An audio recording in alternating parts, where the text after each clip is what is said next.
All right, family. Assalamu alaikum and welcome back to the STEM Files. We apologize for the technical difficulties. Tonight's episode, we're going to be talking with meteorologist and three-time guest, Sister Naeemah Cushmeer. We're going to be talking about the tornado season, which is currently the season we're currently in right now, thunderstorms and changes in the phenomena. What I mean by changes in the phenomena, I'm talking about things you wouldn't normally see these particular storms do or that you don't normally see them do in particular areas. So we're going to be tapping in with that. Also, we're going to be talking about how to get a thunderstorm, what is required for a thunderstorm to even come about, what all is goes into the conditions of a thunderstorm. Also, too, how lightning develops. What are the details behind how lightning strikes come about? When are they supposed to come, and what have you? And then also, of course, the main focal point: what is a tornado? What what makes a tornado? What conditions are required for a tornado to occur? So, family, stay tuned for more after this.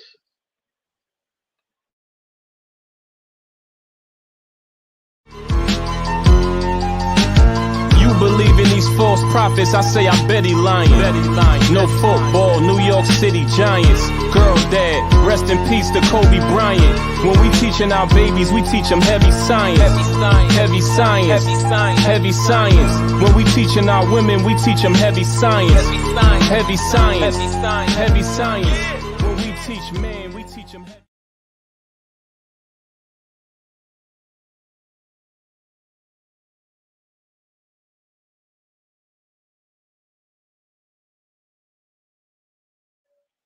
All right, family. Once again, thank you all for tuning in. My name is Tariq Muhammad, aka Tariq Cardiac. I'm a biomedical research scientist with a concentration and background in cardiovascular pathobiology, which is the study of how diseases form in the heart and blood vessels. I'm typically joined by my right hand. He's unable to make it with us tonight. He is on a prior engagement, and it is potentially a good networking opportunity for the STEM files. But he is he's Jabril Muhammad, aka Jabril Engineer. He's a civilian mechanical engineer with a background in material science and engineering with a focus on materials development. Family, thank you all for tuning into the STEM files once again, bearing with us through our technical difficulties. I'm going to stop talking because tonight's not about me, it's about our guest. Assalamu alaikum, Sister Naeemah. Welcome back to the platform. Walaikum salam, and Ramadan Mubarak for all those who are um, or participating in a Ramadan fast. Absolutely. Ramadan Kareem. And yes, for those who are participating in the fast, Ramadan Mubarak. Ramadan simply means intense heat. It is a time where we fast for 30 days from sun up to sundown to acknowledge the the word being revealed to us through via Prophet Muhammad, peace and blessings be upon him. So thank you all for who are striving for this fast, and I pray that Allah blesses you with much success. Family, once again, this is the STEM Files. We focus on the voice of STEM talent and Black culture. We highlight the best and brightest in science, technology, engineering, and mathematics in the Black and Brown communities. We have meteorologists with us, Naeemah Cushmeer. This is our third time gracing us with her presence on the STEM Files. Sister Naeemah, for those who are watching you for the first time, can you give us a brief background into into who you are, what you do, and your overall background in meteorology? Yes. Assalamu alaikum. Peace be Walaikum on. salam. I'm just a little nervous. It's all good. Yes, ma'am. Take your time. Yeah, so I'm a meteorologist. I have a Bachelor of Science degree with meteorology emphasis. It was in geography, but the meteorology program was in the geography department.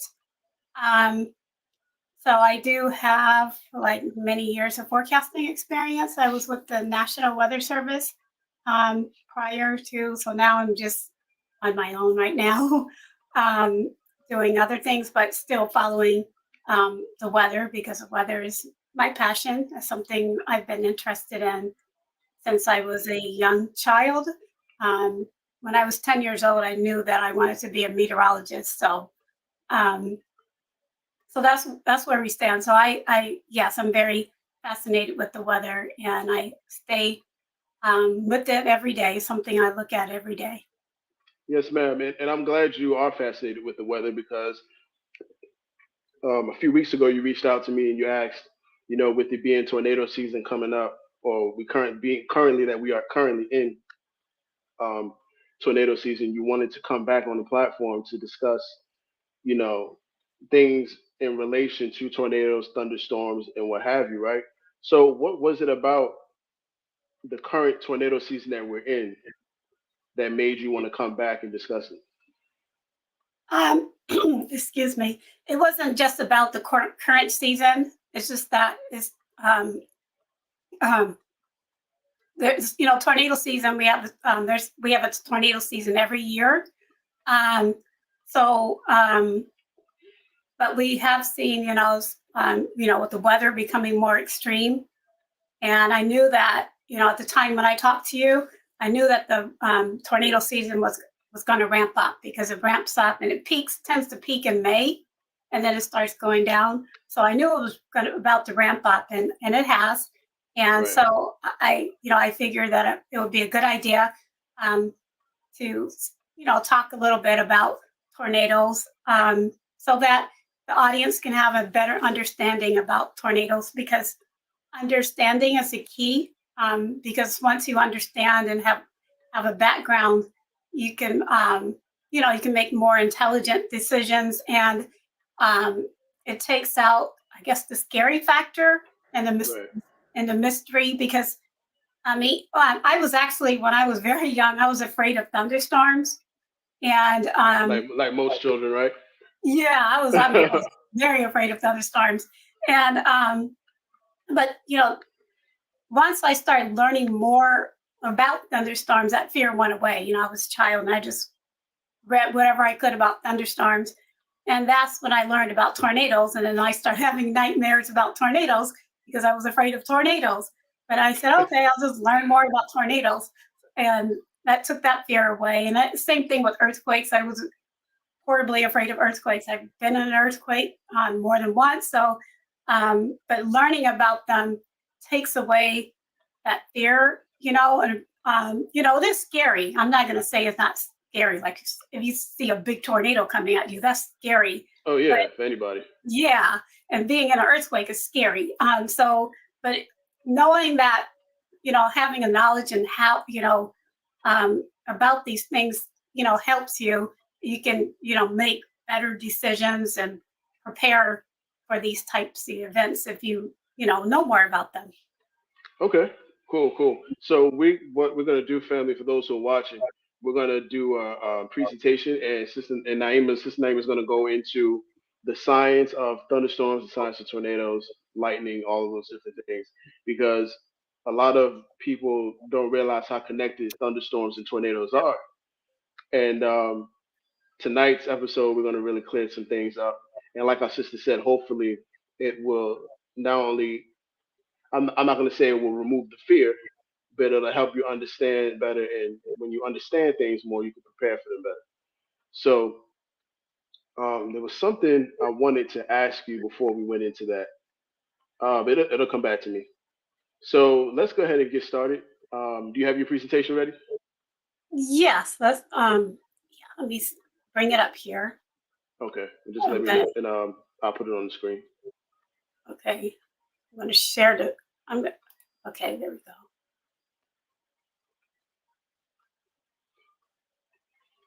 Oh, okay, I'm gonna bring up For the those who are watching, oh, I'm sorry. For those who are watching, go ahead and drop some ones or some black fists in the comment section if you're excited to hear Sister Naeemah's presentation. I'm telling you now, family, it's going to be good. Last time Sis was on the show, uh, she really educated us on, what was going on in California with the atmospheric rivers and the bomb cyclones, and that was just a lot, And then of course you heard Minister Farr. If you those who listened to the first morning of Ramadan, Minister Farrakhan talked about atmospheric rivers and bomb cyclones on the Ramadan prayer line. He did mention those things. So tonight's episode, if you missed our last episode, Sister Naeemah was on, she went into those in detail. Did you pull it up? Oh, there you go. I see it. Yes, there it is. All So, right. you want me to start? I can start right now if you like. Yeah, definitely. And then if I have any questions, I'll go ahead and ask you. And then at the 40-minute mark or at the 35-minute mark, we're going to go into our promotional commercials. If Okay. you can go ahead. Yes, ma'am. Okay. Let's see. Okay, can you see it? Yes, ma'am. Okay. So before I begin, I would like to read this quote from the Holy Quran. Seest thou, and I'm going to read it aloud for those who may be visually impaired in watching this. So I'll start. Seest thou not that Allah drives along the clouds, then gathers them together, then piles them up, so that thou seest the rain coming forth from their midst? And he sends down from the heaven clouds like mountains, wherein is hail, afflicting therewith whom he pleases, and turning it away from whom he pleases. The flash of this lightning almost takes away the sight. And this is from Holy Quran, chapter 24, the light, verse 43. And this is one of my favorite verses because this verse actually describes this cloud that you see in the background. That's a cumulonimbus cloud, and Right. thunderstorms come from cumulonimbus. So it actually describes it as a cloud like mountains, wherein is hail, and that's where hail falls from, cumulonimbus clouds. And I like to say this is a majestic cloud. It's the king of clouds, and you can see the top of it is a crown, but absolutely. I call it an anvil. It's actually called an anvil. Okay. Got you. And I'm glad you brought up the verse from the Holy Quran. You know, we're taught that Islam is mathematics and mathematics is Islam. You know, and mathematics is literally the cousin of science. So when we're looking at, you know, when any of us are in these scientific disciplines, whether it's meteorology, biology, or engineering, there's something in the Holy Quran that literally talks about what area of STEM you're in, verbatim. So I definitely encourage anyone who is in Islam or even not in Islam, go into Scripture and look at how it describes what you do in STEM. Look at it, fam. Okay, to get a thunderstorm, you need 3 ingredients. That's listed here: moisture, instability, and lift. An example of instability is boiling water in a pot. The steam that rises from the pot is basically what you're seeing is instability or convective instability. So what happens is the hot water rises from the pot, it condenses into water droplets. And this process is the same in the atmosphere. The air mass heats up, it rises and condenses into water droplets or clouds. And so, so in order to have the clouds, of course, you need to have moisture. And the reason, and this is also the reason cumulus clouds are called convective clouds, because the process you're looking at convection. Lift has to do with, let's see, the best way to describe this is that you need something to force the air upwards. Instability, because warm air rises, like you see in a pot of boiling water, it's going to rise anyway. But lift forces air that would not rise on its own to lift or to rise, and also, excuse me, I'm sorry.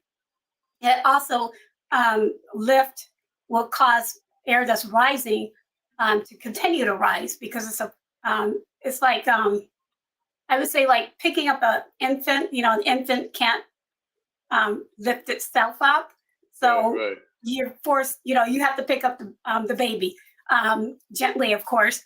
So in an atmosphere, those lifting mechanisms are to kick to force the air to continue to rise, or if it's not rising, to start rising. Is something like a front, a mountain range, strong heating. And so when you have that lift, especially when the air is already unstable or has instability, it prevents the rising air from sinking again. It just keeps on rising. And that's critical for thunderstorm development, because without these, especially, the instability and the lift, you would not have a thunderstorm. You'll have some pretty clouds like in this next slide. You'll have some pretty clouds like, I guess, well, it's on my left and maybe on your right. The nice puffy cotton looking clouds, cumulus clouds, Right. as opposed Okay. to this giant thunderstorm. Got it. So it's safe to say that when you see the one on the right, because I think mine is the same as my orientation is the same as yours. So if you're looking at the one on the right, whenever you see something this big, you can almost guarantee it's going to be a thunderstorm. Yes.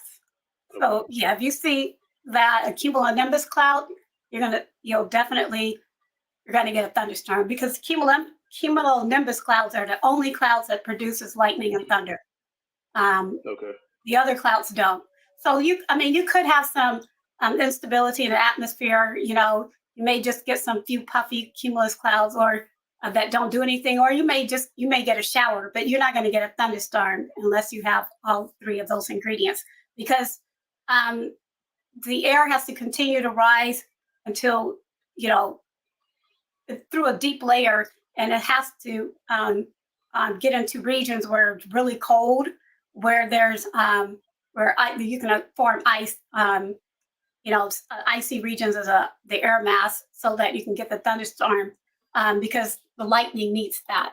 And that's where we have on this next slide is that this is a diagram. This is from National Oceanic Atmospheric Administration, the National Severe Storms Laboratory. That's where this image is from. So what happens is, in a thunderstorm cloud, you get regions where you have positively charged electrons and negatively charged ones. And that has to do with the separation, because water droplets tend to, ice tends to be more positive, water tends to be more negative. So typically what happens, you get the bottom of the clouds more negatively charged, where the upper portion is more positively charged. But there's a lot of turbulence within a thunderstorm. So what happens is, these water and ice droplets are colliding with each other. So you get the charges stripping off, some are being carried downwards in the downdraft and up, and some are carried up in the updraft.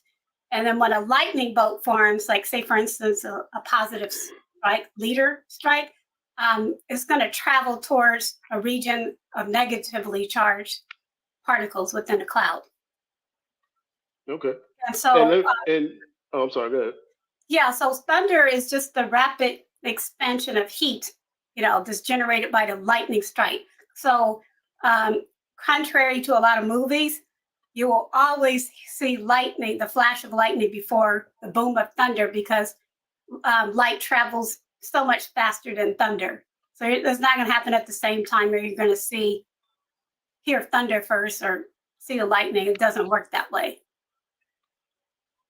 Got it. So let me ask you this. In the NSSL is the National Severe Storm Laboratory. Uh-huh. So what kind of tools, and I'm assuming this is the laboratory that deals with that, what type of tools are they using to send up into the atmosphere to determine this particular diagram that we see? How do they know these things are occurring in the clouds? Well, this has to do with a lot of, they do a lot of research. That's what the laboratory does. They conduct, they have researchers that conduct research into atmospheric science. So they have, as far as the exact how they came up, how they got all the information from this, I imagine a lot of it also had to do with radio signs, because weather offices around the world release upper air data in the form of weather balloons that collects data. So with that data collection, you get temperature, like dew point, pressure, wind, so from those variables, you can construct what the atmospheric profile looks like. And I imagine they had other ways of looking at. I don't know for sure, but I'm sure they use some type of instruments to, actually incite thunderstorms, because there are research craft that NOAA has that actually collects data, like flying into like weather systems, like, about the hurricane. So I imagine that's the same thing. They have researchers actually fly into thunderstorms to gather data such as this, and they're able to construct what a thunderstorm looks like. So a lot of it has to do with research, collect, and different, with information from different types of sources, data collection sources. That's how I'm trying to say it. Got you. Okay, yeah. Yes, ma'am. Okay, that's. I've always just wanted to know that, because I know you have storm chasers, and then you got people that spend time to just kind of sit in the environment and just observe the air, the moisture, and all those different things. So I just want to know, like, just the different tools that they use, or any special types of cameras that they have to study these. Okay. Yeah. Yes. I'm sorry. There's also a lightning detection network too that can determine. Some lightning detection networks can also determine whether or not a lightning strike is positive or negative. And so there's a lot of information that they can get, that researchers can obtain to come up with a conceptual model of a thunderstorm like this. So this diagram is a conceptual model. So so they can piece it all together to come up with this. Okay, awesome. That sounds wonderful. So what's your next slide? What do you have next? To differentiate ordinary thunderstorms from severe thunderstorms, the difference between the two is the amount of fuel or energy that the thunderstorm has, and the amount of shear. So so I'm gonna let me bring up another. Okay, so where am I? Okay, well, I'm getting ahead of myself. All right, take your time. So wind shear and severe thunderstorms. So to go back a little bit, before I talk about the shear, the energy that you need for thunderstorms, for the severe thunderstorms, you have a lot more energy, and that's called convective available potential energy, or CAPE. And that's just the amount of energy that a thunderstorm can tap into. That's in an environment. And it's expressed in joules per kilogram. And so you need enough energy in order for a severe thunderstorm to develop. So the more CAPE there is, the stronger the storm is. It also determines the storm's updraft strength. So you typically see a lot of CAPE or energy on when the days are warm and moist. So compared to a day that maybe is cooler, colder, and you may have some moisture, and that's the reason you tend to see these bigger thunderstorms when you have a lot of warm, moist air, as compared to when it's colder. So when we talk about shear, like we see in this diagram here, the one, well, at least it's on my left and maybe on your right, or the audience's right, the one with the arrows, that's what you call directional shear. You see this airplane flying in. So in this case, the the wind is coming from the southeast and it's turning, becoming more southerly and then more westerly. So that's what we call veering with height, and that's important when it comes to tornadoes. You need that directional shear veering with height in the lower levels of the atmosphere, and you also need what we call directional shear, and that's wind speed increasing with altitude. So as you go up in the atmosphere, the wind speed is increasing, and So this pretty much leads to the vortex, right?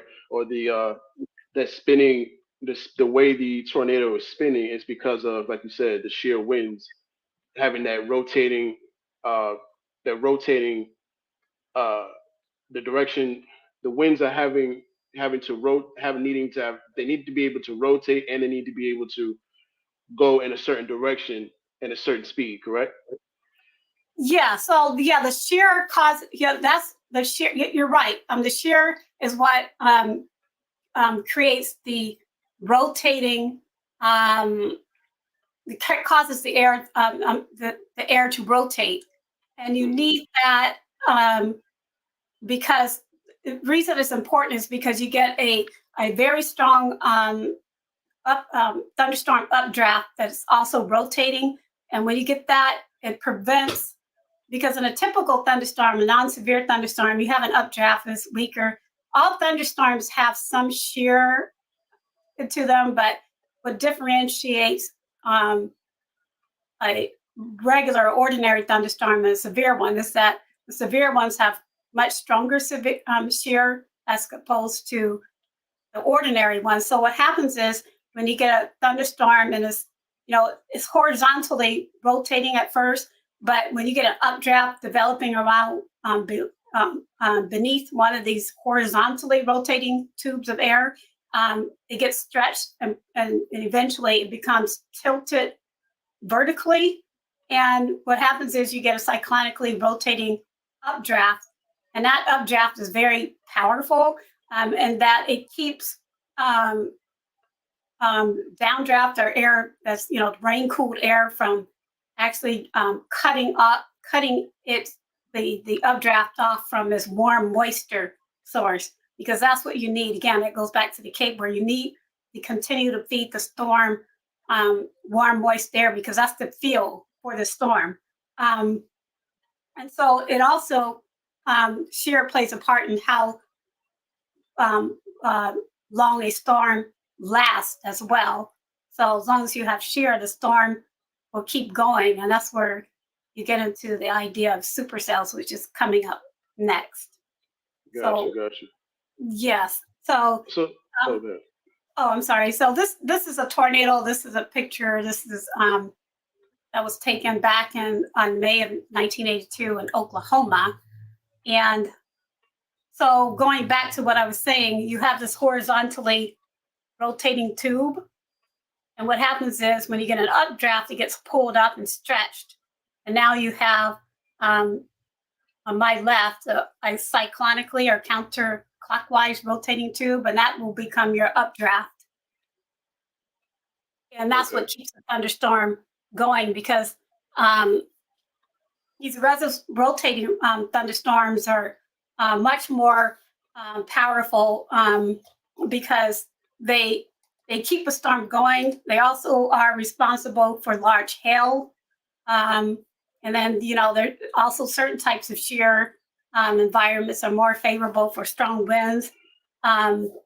Whereas, and then there's the type what I mentioned before, that you have, it's more favorable for tornado development.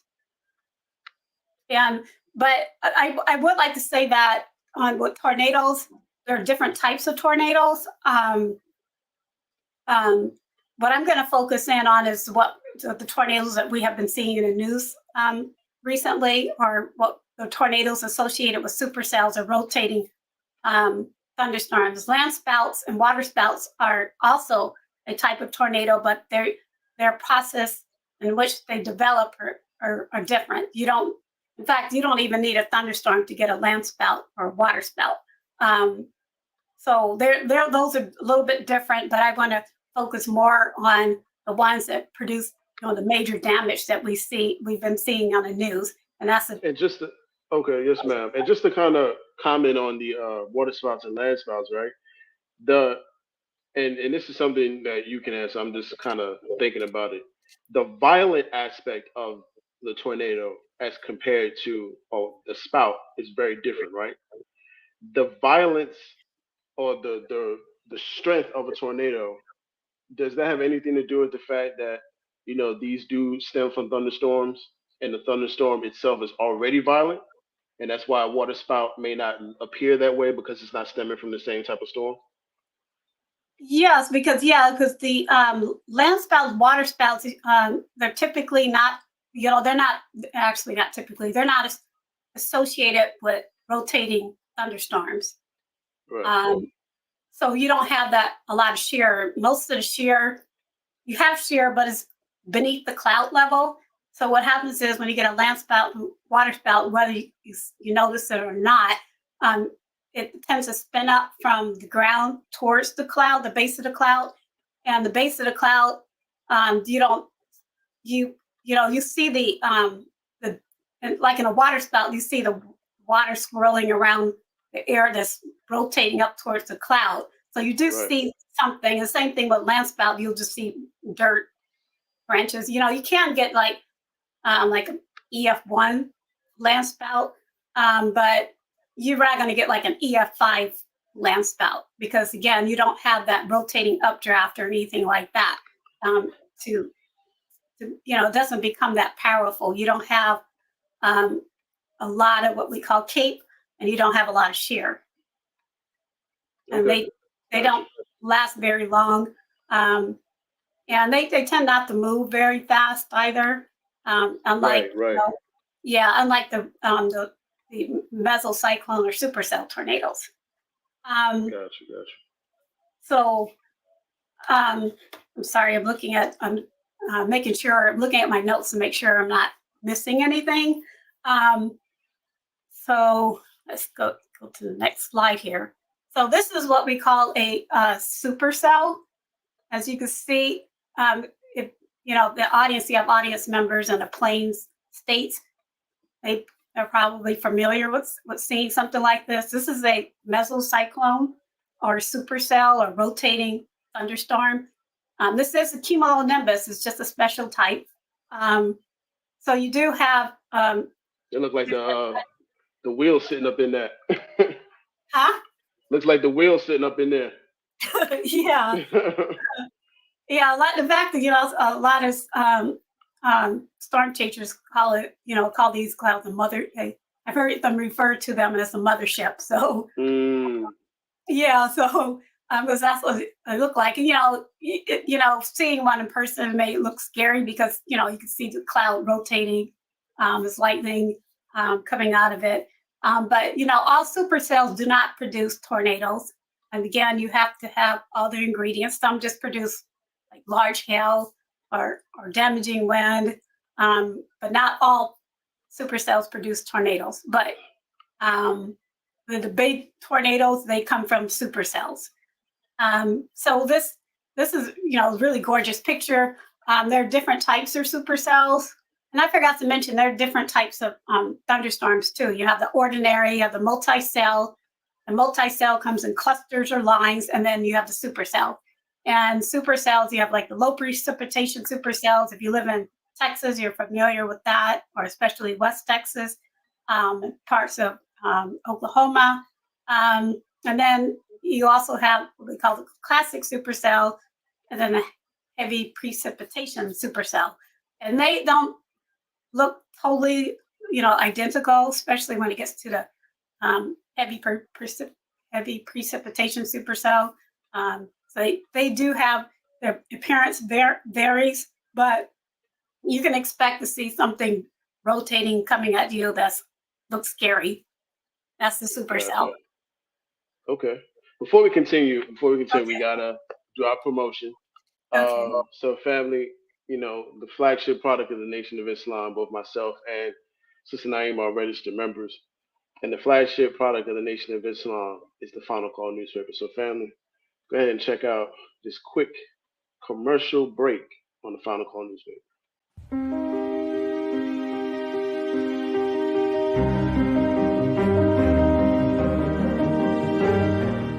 Now you can get the same uncompromising truth you've come to expect from the Final Call newspaper on all your connected devices.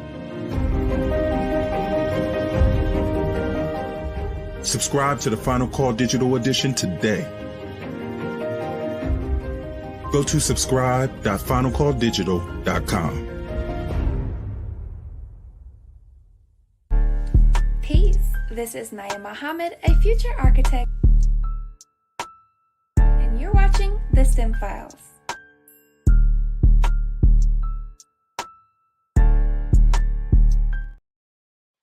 All right, family. That was the Final Call newspaper. Now, usually this is the part where Jabril just goes crazy. He does the best job at this particular part of the program, but I want to do my best to make sure that we talk about this week's issue of the Final Call newspaper. Now, family, this week's issue of the Final Call newspaper is a world engulfed in chaos. Nations continue stockpiling weapons of war. Angry citizens take to the streets protesting government leadership. Conflict and confusion rage around the earth as divine warning from Allah God's warner unfolds and comes to pass. Family, this is your latest edition of the Final Call newspaper entitled The Great War. Please visit finalcalldigital.com. Once again, it's finalcalldigital.com. If you'd like to follow Final Call content on social media, it's at Final Call newspaper. Once again, it's at Final Call newspaper. This is a very important issue.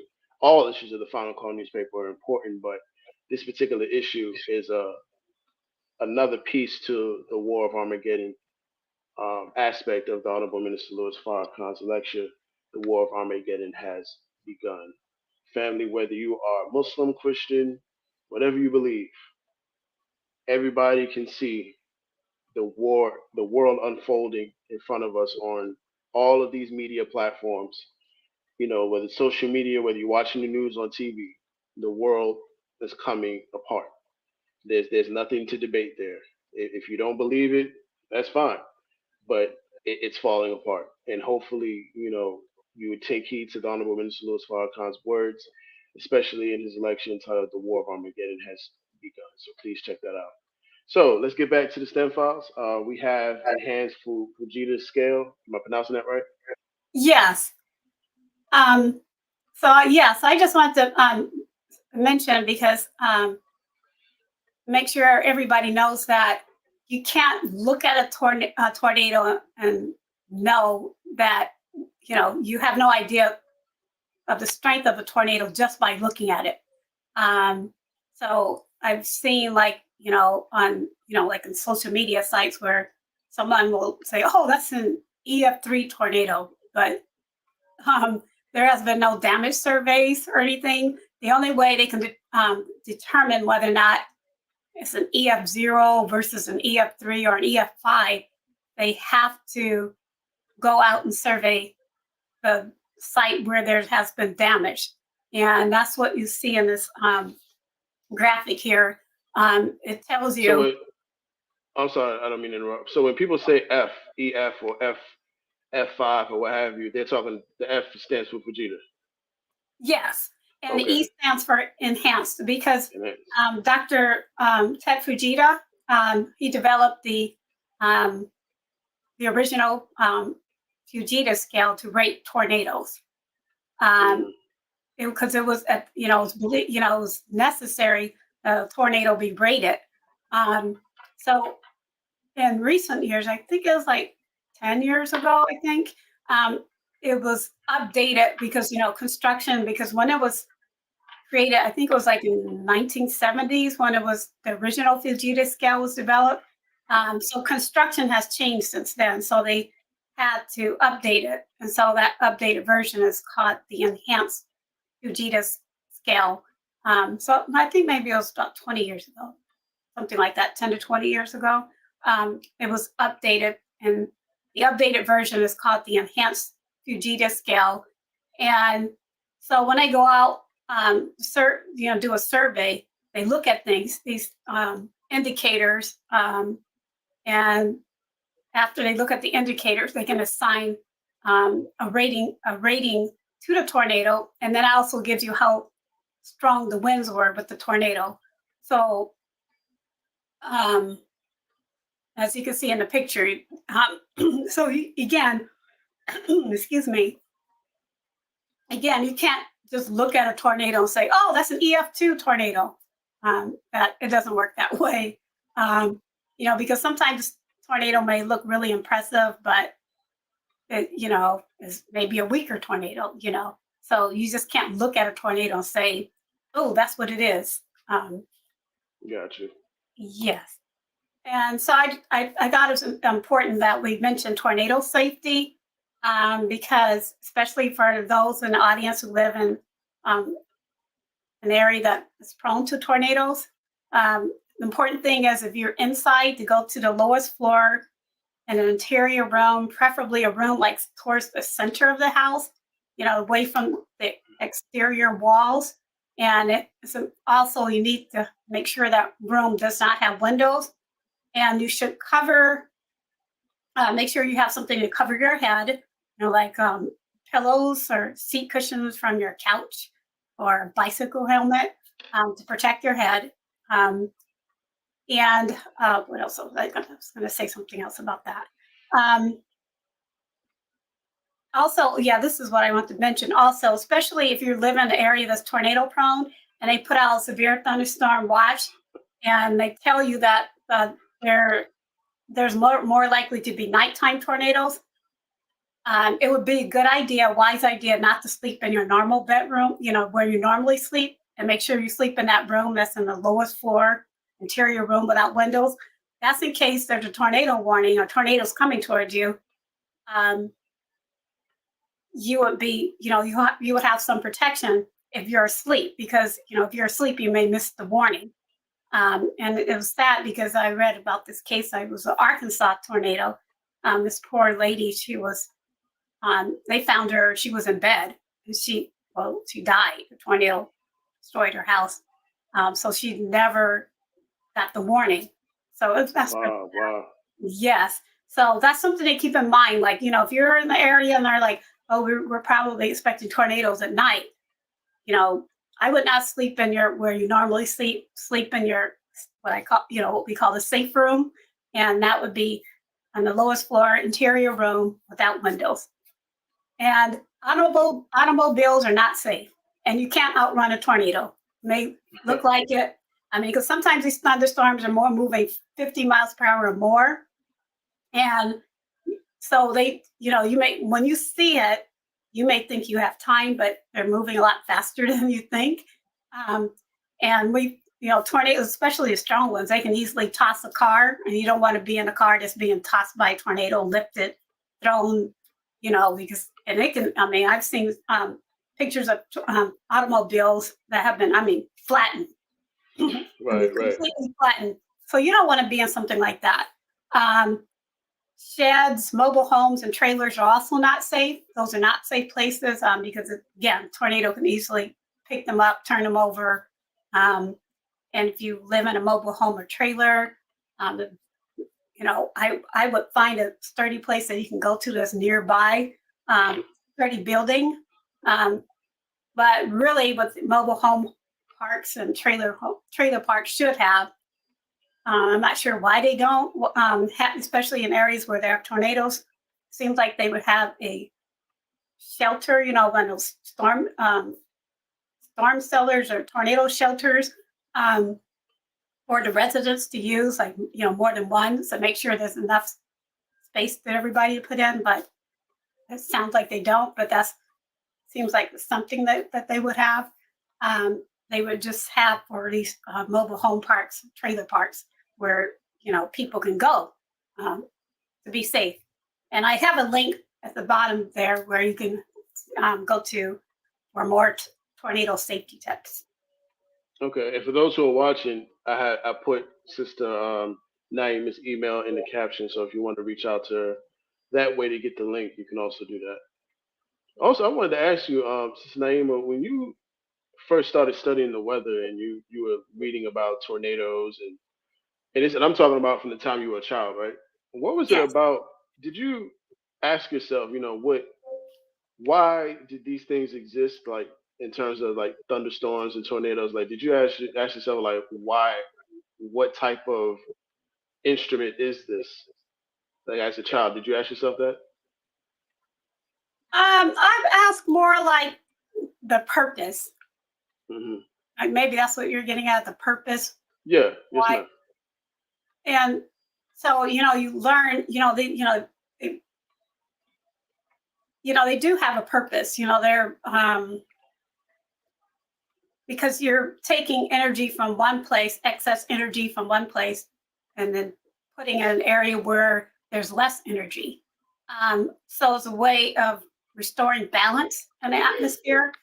Um, so I did wonder that. And of course, I learned in school to, a better understanding to see that, and put it in the simplest terms, you're restoring balance. Because that you can't, let's see, it, I guess you would say that, the atmosphere tries to restore itself to balance. We see Yeah. that a lot in nature. Kind of Um, moving things around. yeah, where you have a balance, even like in the wild area. I'm just going to talk about animals or something. You have predators and prey. If you had, and we've seen like in places where they talk about how they removed a predator, and then you have overabundance. I think it was in Wyoming, Yellowstone National Park or something, where it was being overrun by deer, because their natural predator, the wolf, their population had been decimated. So the deer, Right. deer, they're nice and everything, cute, but they also they also will eat a lot of the vegetation too. So that was becoming a problem. Right. And so from my understanding, they reintroduced the wolf. So you see that in nature where, if you have overabundance of one thing, it's a problem. So you see nature trying to recover. So, we allow, it's the same thing with hurricanes. We see the hurricane season will soon be around, well, it's actually around the corner.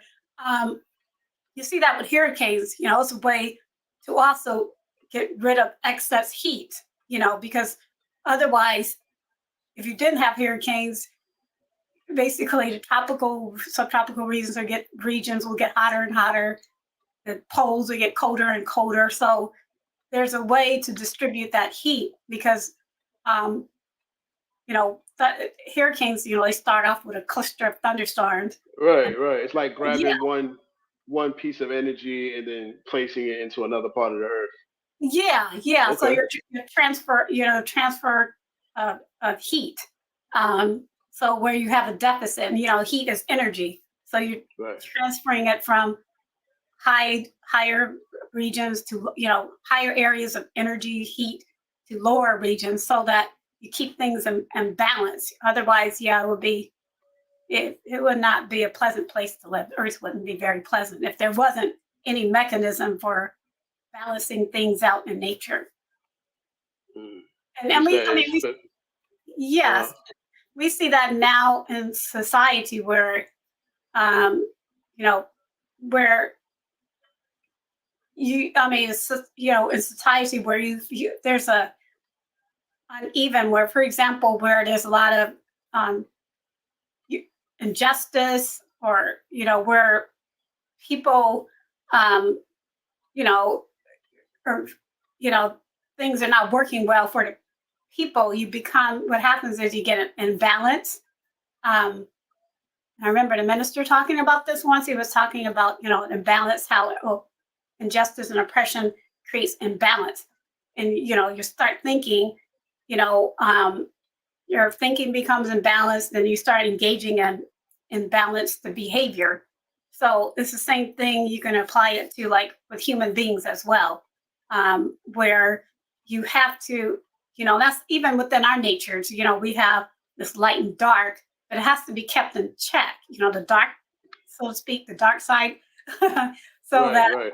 remain imbalanced because you don't, otherwise it, becomes a problem. And even, you've heard of that saying that, too much of a good thing is bad. Like, for example, rain is great, but in moderation. Too much rain, what we've seen in California, becomes a problem. Right. And that's where, we talk about the four great judgments. So how rain, if there's too much of it, is a problem as well. Then it becomes a punishing force. Right. Whereas, Right. if it comes in moderation, it's beneficial and it's helpful. Of course, not enough rain is a problem too. So again, that's where you get that, you have balance. And so thunderstorms, you have a thunderstorm, that's an unstable air mass. So I guess you would say, like unstable behavior, because the air mass is now unsettled, and it would like to become right, I guess, so to speak, restore that balance, so that what we call, when we think of air masses in balance, we think of nice weather. Oh, it's nice and pleasant. But, we know that it doesn't stay that way forever. It changes, Right. Because, again, you're going to still have some areas where there's, the energy or heat is piling up, and that's some other areas. So you need to kind of level it out, because imagine living in an area where it just keeps getting hotter and yeah, you'd be miserable. yeah, exactly. So so that's the reason. So the weather changes and everything. It's not as changeable in some places as others, but it does change. Right. Even in the desert, at some point, it'll cool down so that it won't overheat and get too hot in that area. Yeah, So you tend to get cold nights. yeah, you have a cold night, and then they also will get some rain and stuff like that. So that way, yeah. So it's really fascinating. The weather is fascinating. So I tend to look at it that way. I actually don't see it as really, we say things like bad weather and everything, I'm like, okay, just, the atmosphere trying to right itself and do what its thing.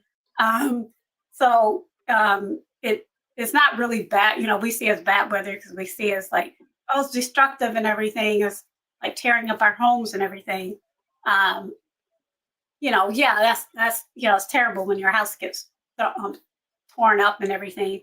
But the question is, why don't they make homes that withstand tornadoes? Right. Look at it that way too.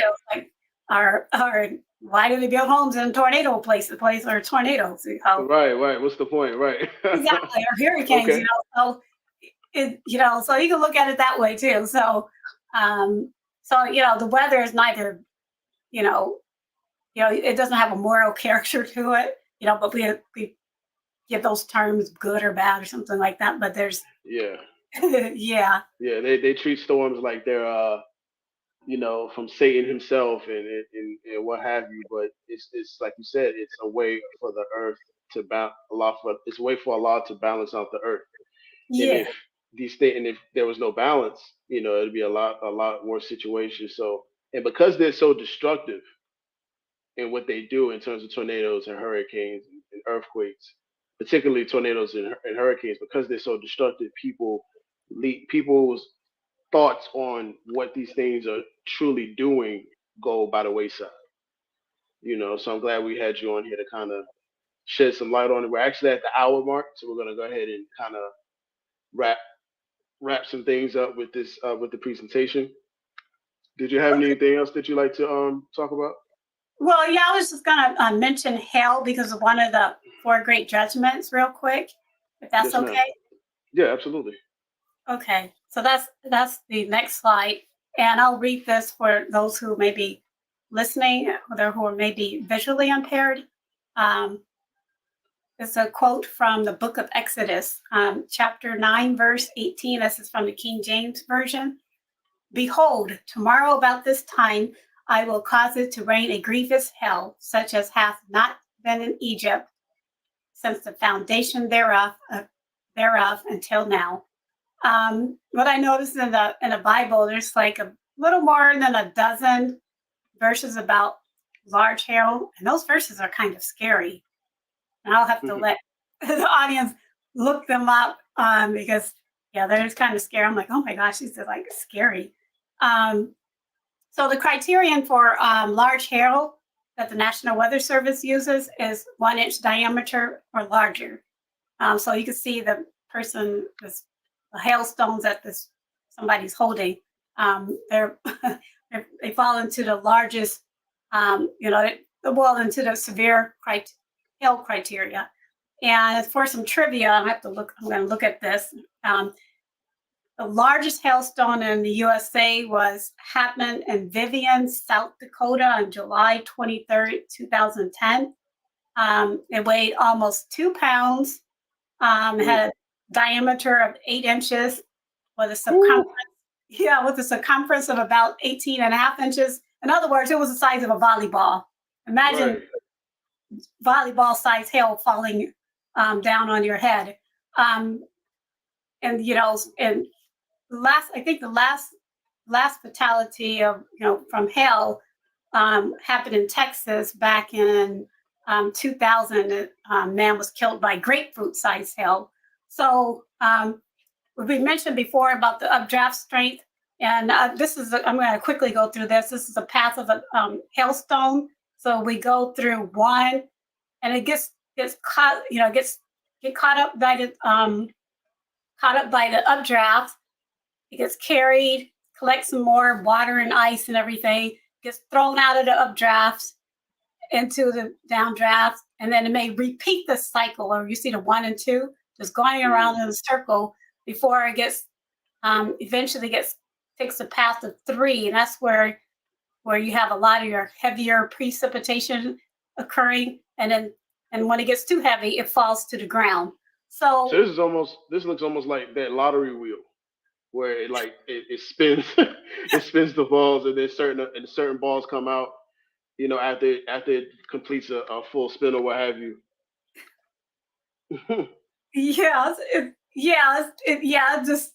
It just keeps going, looping back and everything. So it just keeps circulating in the cloud until it becomes so heavy that it falls out of the cloud. So you can imagine the updraft strength to keep up a hailstone the size of a volleyball, and to get something like that. Yeah, right. The updraft has to be the updraft speed has to be over 150 miles per hour. So think about that, like when you're flying, lots of times they try to, they'll avoid flying through, like they know it's a supercell thunderstorm. They'll go around them, pilots or something. That's where you get your delays. They have flight delays, because I've been on flights where they have to delay it because there's thunderstorms. Who wants to fly something today? The turbulence will be very severe. That's dangerous for the pilots too, because there have been incidents where aircraft has been downed from severe thunderstorms. Particularly, we don't have time, but like for microbursts, there was like this major aircraft incident with Texas many years ago, and most of the people died, because it flew through a microburst. So it's nothing to play with. So that's how you get large hail, and the strong updraft keeps it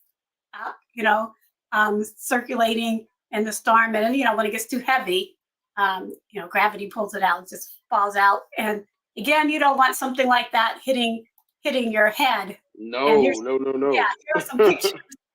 Here are some pictures of what large hail. Yeah, the one with the house, that large hail was driven by strong winds. Right. And it's basically stripped the siding, see the window was bashed in. And the other one, that's a car. So you really don't want to be outside. Look what it did to the side mirror there too. It's just, for those who are watching, please drop in a 1 or a fist in the comment section if you ever experienced hail like this. This car's side view mirror is hanging off the vehicle. Like, good God. Yeah, look at there's the holes size of those holes. Right. There's holes in the body of the car. And so look at that windshield. I mean, imagine something like that landing on you. It would kill you. Right. And that's definitely death. Yeah, there have been. It was like I think it was a couple of years ago. There was like large hail. I think it was in Oklahoma, where the hail actually came through the roof of the homes, came flying into the windows and everything. I mean, that's just scary. Mm. Yeah. So Now I'm glad you mentioned the size of what hail's supposed how big hail's supposed to be, because I used to think that if you see little raining ice pellets in the summertime, I thought that was hail. So hail has to be a specific size. no. I'm sorry. Let me clarify. It has to be a certain size to be qualified as severe hail. So you Oh, can have severe hail. small Okay. hail, like really tiny pieces, but they're not classified as severe hail because severe hail, when you start getting into the larger sizes, well, that's when they start doing damage, and they can hurt you. But the smaller ones, they're not going to cause, do something like that to your car or your house. But so the criteria that the National Weather Service uses for severe hail is 1 inch diameter or larger. Okay. So yeah, so volleyball size hail is definitely severe hail. Got it. Yeah. Okay. Yes, ma'am. Yes, ma'am. Well, this is for those who are watching. This has been a very enlightening episode of Sen Files. Every time you come on, Sister Naeemah is always enlightening, and me and Jabril always enjoy ourselves. I personally, will look at every thunderstorm differently now and wonder what type of thunderstorm it is, what type of clouds are in the sky, or if it's the type of cloud necessary to even be a thunderstorm. So I definitely appreciate that insight. Is there anything that you'd like to leave the audience with before we conclude? Anything that you'd like to say about uh, not only staying safe in the current tornado season going into hurricane season, but is there anything you'd like to say from as a meteorologist generally to the community? Yes, I would say it's very important to know what the safety rules are. How to stay safe during a severe thunderstorm. And I stopped sharing my slide, and I had a slide that had some links. So maybe Oh, good. You can put the links up. Okay, so are you that I could well, let me see if I can start. I'll have to start the slide back up. I stopped the slideshow. And also Or too, you know what? if any. Mhm. I can send them to you, and then you could just put them in the description. Well, or for those who are watching it, if anyone wants the links, they can just email your email is in the description. So if anybody wants to kind of just email you, they can get it from you that way. Yeah, you could do it that way too. Okay. Or Yes. I'll probably change my email address to a different one or something just for the audience because otherwise, yeah, it'll be, because then it's just trying to keep the emails organized, my email organized, because I may not be able to get to everybody, like quickly. So keep that and understand because the email is used for other things as well. So I will next time I'll have, email just for this where you can just ask weather questions. Okay. Yeah. So, or maybe I'll just keep this one and just create another one for everything else. It's not weather related. Yes, ma'am. So, Okay. I did. Well, my thing is, I was thinking about, we could put in a description for those maybe who watch this later.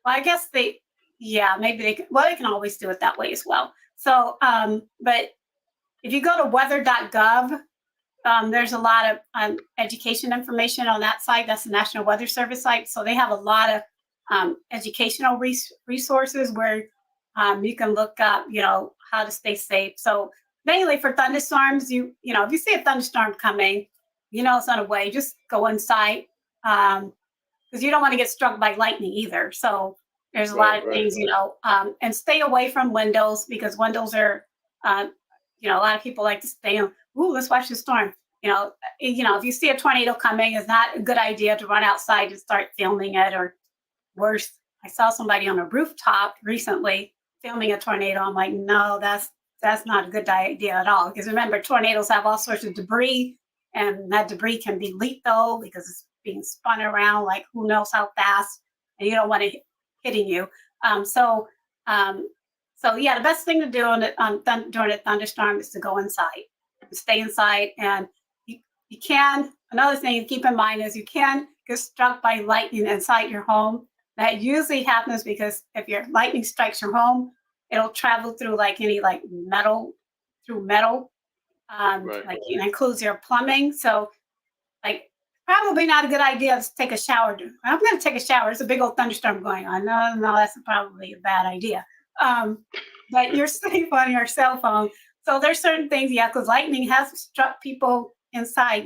Came through wiring or the and the house, like the pipes or stuff like that. It's usually the metal and into your house. So there's certain things you don't want to do during a thunderstorm, even inside your house. That's something to keep in mind. Unless you have something that grounds your house, one of those lightning rods. If you have a lightning rod, then you're okay. And that's the reason Empire State Building, you see it gets struck quite often. Yeah, Right, because right. they have a lightning rod, and that protects the building. Otherwise, yeah, the building would be a mess all the time. Every time there's a Deep thunderstorm. fried all the time. Exactly. Yeah. Gotcha. So, and that's because, yeah. So that's the reason why you shouldn't stand out in the middle of a field or wave around golf clubs or just like take a swim during a thunderstorm. Yeah, those things you just don't want to do. You want to stay safe and alive. Got it. Okay. Well, family, this has been another edition of the STEM Files. Like I said before, I'm thoroughly fed. We went into thunderstorms, we went into the tornadoes, we went into lightning, hail, all of those things. And you know, I posted a video on our social media page about the tornado that took place in California a couple of weeks ago, I believe. Coming from, and I wanted to ask you your thoughts on this, because we're talking about changes to the phenomenon, right? You don't typically see tornadoes in that particular part of the country. What are your thoughts on that? Did you see that video? Did you see that little small tornado that was in Los Angeles? Yes, I saw that tornado. Yeah, I think it was near in Los Angeles area. I think it was east of Los Angeles. That's where it Mm-hmm. was. Yeah, I saw that. So you can get tornadoes in California. In fact, if I recall the statistics on tornadoes, California tends to get in the western states. California gets more. I believe gets the most tornadoes Mm. in the So western states. why were they making it seem like it was such a phenomena, like it's such a strange thing to take place in California? Well, because it is, even though they get as far as the western states, it's still fairly rare. You don't see tornadoes very often. So, especially compared to the eastern United States, east of the Rockies, you don't get that many in the western states. Um, um, so that's the reason it was a big issue. So even if you're in California, it's like, whoa, you see this tornado. Even here, I live in Washington State. I think the average, was like one or two per year as far as climatology is concerned. But, if you see a tornado, people are like, oh my gosh, because, it's so rare. You don't see it very often. I mean, it can happen, but, they actually have recorded tornadoes in Alaska. And that's someplace you would think, oh, tornado in Alaska? So, tornado under the right circumstances can occur almost anywhere, except, like in maybe Arctic type. Yeah, Right. yeah. Although things are changing because they've had some thunderstorms there. So wherever you have thunderstorms, you could conceivably have a tornado. Another place that maybe some exceptions is the tropics, tropical region. So because a thunderstorm has to grow into the part where it's in a cold sub-zero temperature region. So the height of the freezing level height is much higher in the tropics than it is, we're in our latitude. So I'm not aware of a tornado ever happening in the tropics unless they're associated with in the tropics associated with a hurricane or typhoon or something like that. Because you can't get tornadoes with that. So Got it. Okay. Cool. So I think Allah is really showing the world, the scientists, everybody that can see it, that he is beyond the rules of science that that the scientists of this world put forth, and that he can do whatever he wants, anytime, anywhere. And he's really not beginning, but he's really showing his power beyond what they understand of science.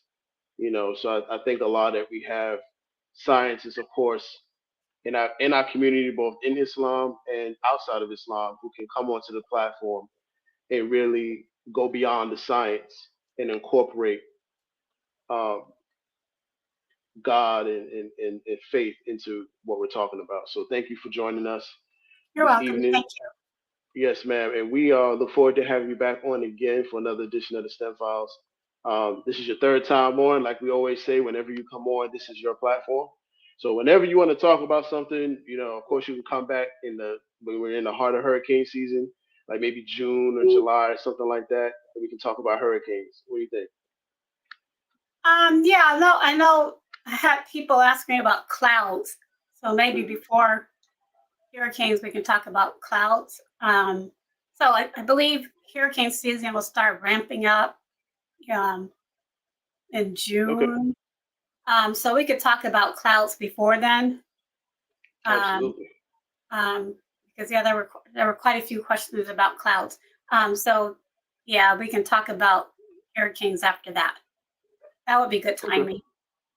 Okay, sounds good. You're the expert, so you know when it's time to talk about what. So I appreciate you on that. For family, so for those watching, this has been another edition of the STEM Files. Tariq Cardiac, typically Tariq Cardiac and Jabrarian Engineer. We have Naeemah Cushmeer, Assistant Meteorologist.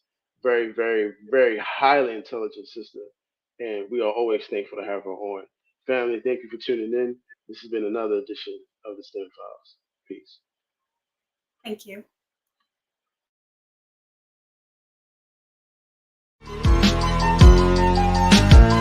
Believe in these false prophets, I say I bet he lying. No football, New York City Giants. Girl dad, rest in peace to Kobe Bryant. When we teaching our babies, we teach them heavy science. Heavy science. Heavy science. When we teaching our women, we teach them heavy science. Heavy science. Heavy science. When we teach men, we teach them heavy